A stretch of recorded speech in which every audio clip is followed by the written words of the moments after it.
Kalau ada yang galau, dikasih riset. Apa tuh?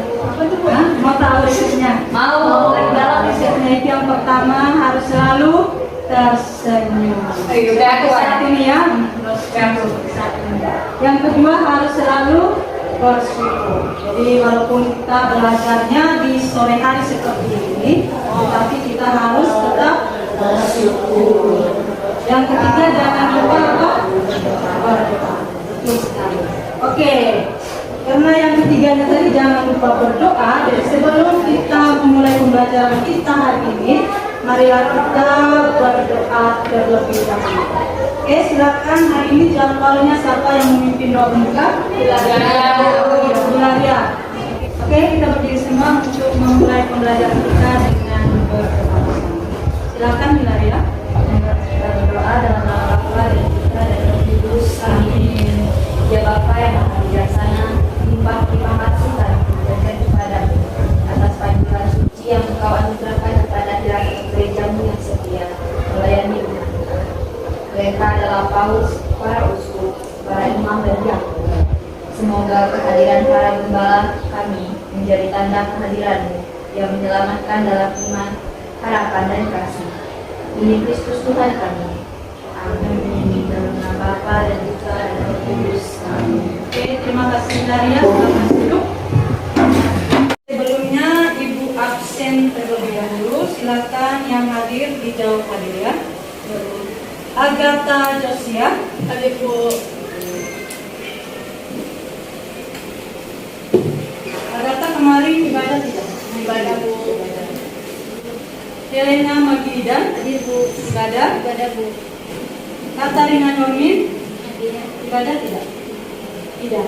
Alasannya apa Katarina? Lambat bangun. Nanti hari Minggu ke gereja ya, jangan lambat bangun lagi ya. Katrina Jenny Wong sakit. Jadi hari ini 3 orang tidak hadir ya, 1 orang sakit dan 2 orang izin. Harapan Ibu semoga minggu depan kalian bisa hadir semua. Baik, mengawali pembelajaran kita hari ini, sebelumnya Ibu mau mengetahui kemampuan awal kalian untuk materi kita di kali lalu, materi sebelumnya. Untuk tes kemampuan awal ini, silakan ambil HP. Ibu sudah kirim link Google Form-nya di situ, di dalam grup kita. Silakan anak-anak klik aja link itu lalu mengerjakan 5 soal yang ada di dalam Google Form itu. Waktu mengerjakan 2 menit, hitung dari sekarang. Silakan.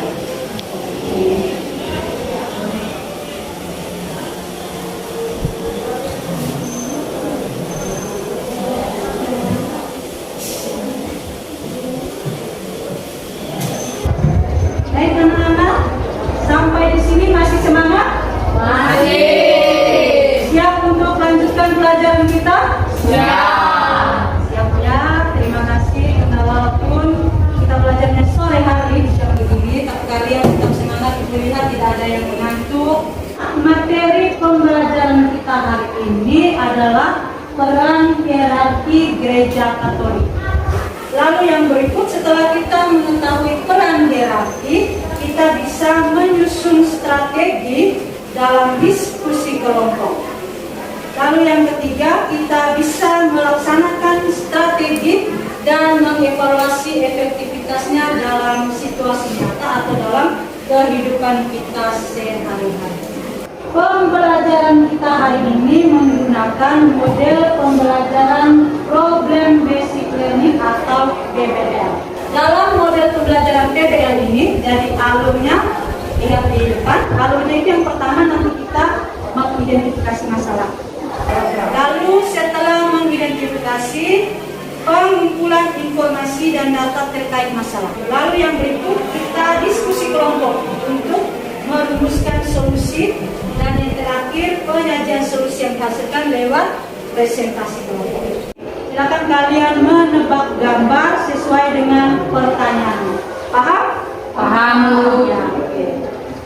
Pertanyaan pertama, siapakah pemimpin gereja Katolik seluruh dunia? Siapa Ya, Hilaria. Bapak Paulus Fransiskus DGD. Ya, Paulus Fransiskus. Ya, tepuk tangan untuk Hilaria dulu. Oke. Nah, untuk pertanyaan yang pertama ini, gambarnya yang mana? Paulus Fransiskus. Gambar nomor berapa? Sampai bisa. Ya, gambar nomor 3. Sudah bisa menjawab semuanya. Ada yang lain? Tepatnya di mana? Ya, di Vatikan. Oke, tepuk tangan untuk Oke, lanjut pertanyaan yang kedua. Siapa nama uskup keuskupan Tanjung Selo? Jawab. Saya Bu, Ya, Kelvin. namanya Paulinus yang Ola. Ya, Paulinus yang Ola. Tempat tinggalnya di mana? Di Keuskupan Tanjung Selo, Bu. Ya, di Keuskupan Tanjung Selo. Oke, kita tekan Kelvin. Sebutkan nama-nama imam yang ada di Paroki Santo Stefanus Manunggal. Siapa yang bisa jawab? Pastor parokinya siapa? Pastor paroki. Santo. Ya, Pastor. Antonius Santo. Ya, ada Antonius Susanto. Tepuk tangan buat Bapak. Pastor rekannya, Katarina silakan. Pastor Sudirman. Ya, Pastor Sudirman Boyoki. Tepuk tangan untuk Katarina. Tempat tinggal mereka di mana? Ya, tidak? Pastoran, Bu. Di dalam ini. Ya, Pastoran Tanjung Lini. Oke, kita tepuk tangan untuk kalian hebat semua. Nah, untuk masuk di kegiatan ini silakan duduk secara berkelompok. Oke, jadi dalam kegiatan ini kita selalu PBL kita yang pertama itu penyampaian masalah. Nanti Ibu bagi LKPD ini, silakan kalian baca masalah studi kasus yang ada dalam LKPD-nya kelompok 1.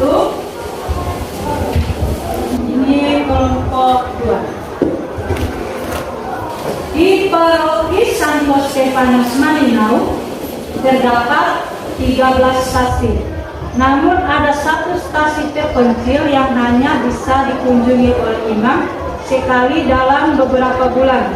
Di sisi lain, para imam menghadapi tantangan besar dalam membagi waktu dan tenaga untuk melayani seluruh umat.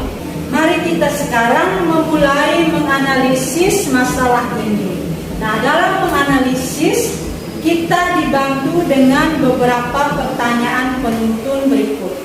Pertanyaan yang pertama, apa saja tantangan yang dihadapi oleh para imam dalam melayani umat di stasi terpencil? Lalu pertanyaan yang kedua, bagaimana kondisi geografis dan keterbatasan sumber daya dapat mempengaruhi pelayanan umat di stasi terpencil? Oke anak-anak, setelah kalian menganalisis dan mengidentifikasi masalah tadi, selanjutnya tugas kalian adalah membuat beberapa pertanyaan kunci. Nah, tujuan kalian membuat pertanyaan kunci ini untuk memudahkan kalian dalam penelitian selanjutnya. Oke, baik, kita lanjutkan ke fase yang ketiga, yaitu hipotesis dan perencanaan. Nah, hipotesis ini artinya kita membuat solusi sementara ya. Jadi perhatikan dalam membuat hipotesis atau solusi sementara ini, perhatikan pertanyaan kunci yang sudah kalian rumuskan dalam fase yang kedua tadi.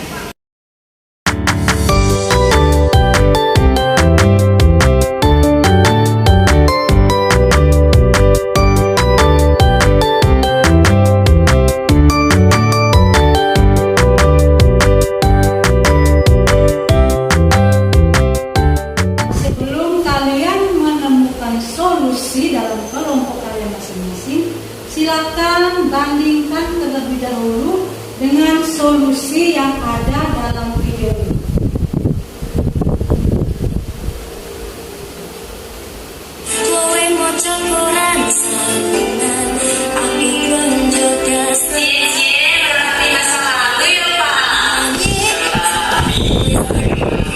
Masa cuma sebulan sekali bisa selesai kamu itu lah. Ibu nggak lihat klinik ini, bos tidak ada suster yang datang.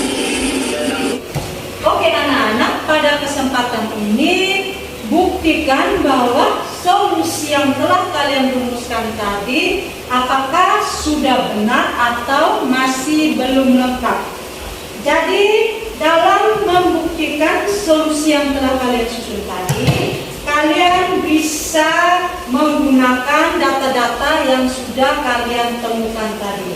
Jangan lupa kalian juga gunakan kitab suci sebagai salah satu sumber pokok dalam mempertimbangkan solusi yang telah kalian buat.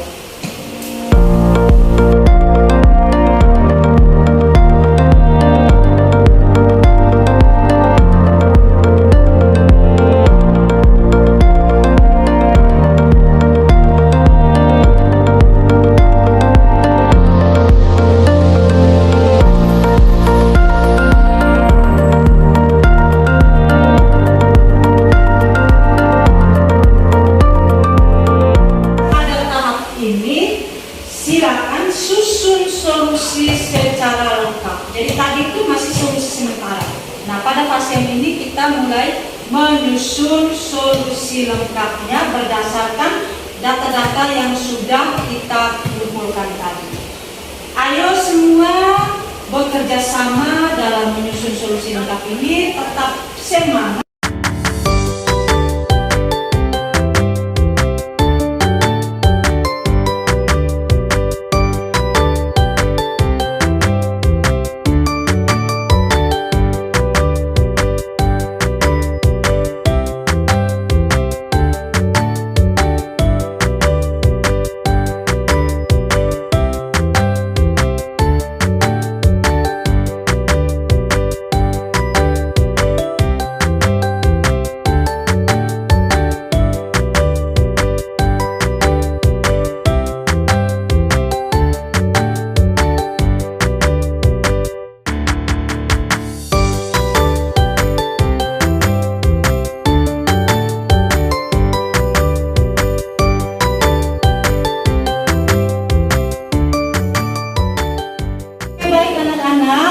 Ini sudah hadir kelompok 1 yang siap untuk mempresentasikan hasil diskusi kelompok mereka. Silakan kelompok 1. Selamat siang Bu dan selamat siang teman-teman. Selamat siang. Perkenalkan kami dari kelompok 1. Perkenalkan nama saya Helena. Saya Hilaria. Saya Yanti. Saya Anastasia. Saya Matilda. Di sini kami akan mempresentasikan hasil diskusi kami. Laki-laki dapat menggunakan metode kunjungan rutin, mempercayakan pelayanannya kepada tim pastoral, dan memanfaatkan teknologi untuk membina umat secara berkala. Hipotesis yang kedua, jika diadakannya pelatihan bagi umat setempat untuk menjadi katekis atau pemimpin doa, maka kebutuhan rohani umat di skala terpencil dapat terpenuhi meskipun kunjungan imam terbatas. Nah, dari hipotesis tersebut, solusi yang kami dapat berikan yaitu yang pertama, perbaikan infrastruktur, yaitu mengajukan kerjasama dengan pemerintah atau LSM untuk memperbaiki akses jalan menuju stasi terpencil. Yang terakhir, jadwal kunjungan yang lebih terencana, yaitu membuat jadwal kunjungan yang lebih terstruktur dan terrencana, termasuk penggunaan transportasi alternatif sehingga frekuensi pelayanan di stasi terpencil dapat meningkat. Baik teman-teman, sekianlah presentasi dari kami. Jika ada yang ingin ditanyakan, silakan. Kami ingin bertanya apa yang dimaksud dari LSM. Jadi LSM itu adalah lembaga sosial masyarakat. Ada lagi yang ingin ditanyakan? Kelompok kami ingin bertanya, siapa yang melatih umat setempat untuk menjadi katekis? Jadi yang melatih umat nanti bisa romo, bisa suster, atau katekis yang sudah senior. Terjawab? Terjawab. Terima kasih. Oke, terima kasih kelompok 1 yang sudah luar biasa mempresentasikan hasil diskusi kelompoknya. Kita beri dulu untuk kelompok 1. Oke anak-anak, jadi inti pembelajaran kita hari ini adalah kita mengingat bahwa hierarki gereja itu bukanlah sekedar susunan kekuasaan, melainkan bentuk nyata dari pelayanan dan kasih yang diwariskan oleh Yesus Kristus kepada para rasul. Di depan sini ada beberapa pertanyaan refleksi yang harus kalian kerjakan. Yang pertama, apa hal paling menarik yang Anda temukan selama diskusi kelompok? Yang kedua, apa tantangan terbesar yang Anda hadapi ketika bekerja sama dalam kelompok? Anak, materi pembelajaran kita hari ini sampai di sini saja. Terima kasih atas partisipasi kalian yang sangat luar biasa. Sampai jumpa di materi kita selanjutnya, materi minggu depan, yaitu tentang peran kaum awam dalam gereja Katolik. Sebelum kita pulang, kita menutup kegiatan pembelajaran kita ini dengan berdoa bersama yang akan dipimpin oleh siapa tugasnya? Ya, Kevin. Oke, silakan kita semua berdiri. Dalam nama Bapa dan Putra dan Roh Kudus. Amin. Allah Bapa di surga, kami bersyukur atas cintamu bukan dan mempertemukan kami dengan Dikau. Karena Kristus Tuhan kita. Dalam nama Bapa dan Putra dan Roh Kudus. Amin. Oke, hati-hati di perjalanan pulang. Sampai jumpa minggu depan. Selamat sore. Sore.